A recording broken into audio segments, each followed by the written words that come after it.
өзүмө максат койгом башынан эле. Тарбиялуу, билимдүү, бою узунураак. Ошол сезимдер бир мындай айтылбас сезимдер болот да. Негизи ошо биздин үй бүлө спорт үй бүлөсү десем болот. Менин атам грек-рим күрөшү менен алектенип берген жаш кезинен. Апам болсо жеңил атлетика менен алектенип берген. Бир тууган байкем жеңил атлетика менен алектенип Кыргызстан чемпиону болуп жүргөн. Бул өзүмдүн бир сүйүктүү спорт түрүм. Ошондой эле ошол өзүмө максат койгом башынан эле. Максат коюп бир гана мындай бир жакшы ниет менен тренинг кылып баштайсың да. Ошого бул менин биринчи ниетим, менин мындай бир өзүмө ичимен бир дем мотивация берип, жакшы настроение берип турган. Эми бир гана утулуш жазасын тартсаң деле, сен башка мамлекетке бардың, башка жактарды көрдүң. Ошол эле бир чоң мындай бир жетишкендик деп ойлойм да.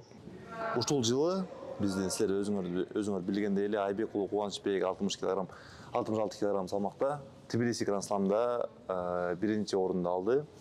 Анан ошо менин азыркы жеңишим тарыхый жеңиш деп эсептейм. Ушул негизги жеңиш, ушул негизги жеңиштер, 2-3 жеңиштер болду. Ошолор бир биздин Кыргызстан дзюдосунун мындай бир жаңы баракчанын башталышы деп айтсам болот. Көп утулуу жазасын көрдүк, буткан жерди көрдүк. Эми ар бир ошо утулуп аткан моменттерде, травма алып аткан моменттерде өзүнүн ичинде бир характер пайда болот десем болот да, өзөрлүк характер, өзүмкүн бербейм деген характер пайда болот. Эми мен ойлойм, баарыныкы ошондой характер пайда боло бербейт деп ойлойм да. Анткени бизде ошо дзюдо катышып кеткен спортчулар аябай көп.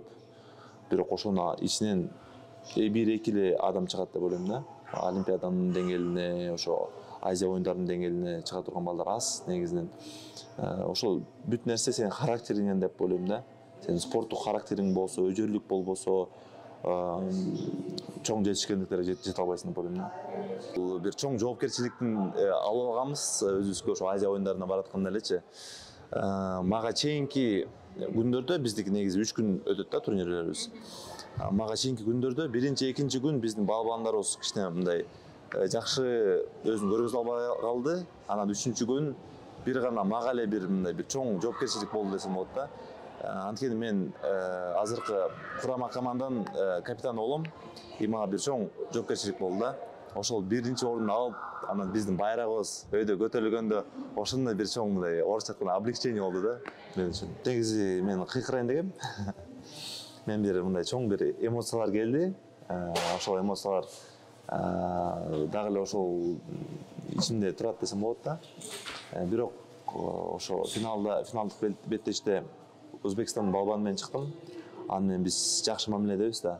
Ошондуктан бир өзүмдүн урматымды көрсөтүп, өзүмдүн ошо жеңишимди мындай бир чоң эмоциялап көрсөтпөй эле коеюн дедим да. Негизи эң чоң сезимдер биздин байрак көтөрүлүп аткан кезде болот. Биздин гимнибиз жаркырап өндүп атканда болот.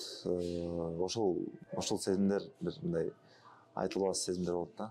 Азыркы учурда менин ошо жеке позициям жакшы. Олимпиадага болгон шанстар аябай жакшы. Негизинен топ 25 катышуучулар катыша алат Олимпиадага. Азыркы учурда мен 5-чи орунда турам. Аябай жакшы позиция деп ойлойм. Бул негизи эле мусулманчылыкта ошондой бир жок. Текеберчилик дегенди өзүм эле жаман көрөм негизи эле. Жана ошондой эле ата-энебиз бизге берген тарбиябыз жөнөкөйлүккө үйрөткөн, текеберчилик болбой, баары менен мындай бир деңгээлде сүйлөшүү деген бир тарбия болгон десем болот да. Эми ошондой эле биздин бир гана спортубузда эмес, жеке жашообузда, ошо башка адамдардын иш чарасында негизги эле бир ыйман, ишеним болуш керек деп ойлойм да, биздин жаратканыбызгачы. Ошол жаратканыбызга ишеним болсо, ыйманыбыз болсо, ошондо бир чоң ийгиликке жетебиз да. Азыр жеке жашоомдо мен бойдокмун. Мен негизги эле ошо жеке жашоомду Олимпиада оюндарынан кийин курам деп ойлойм да. Тарбиялуу, билимдүү, бою узунураак, илимдүү жана ошондой эле эң негизгиси ыймандуу.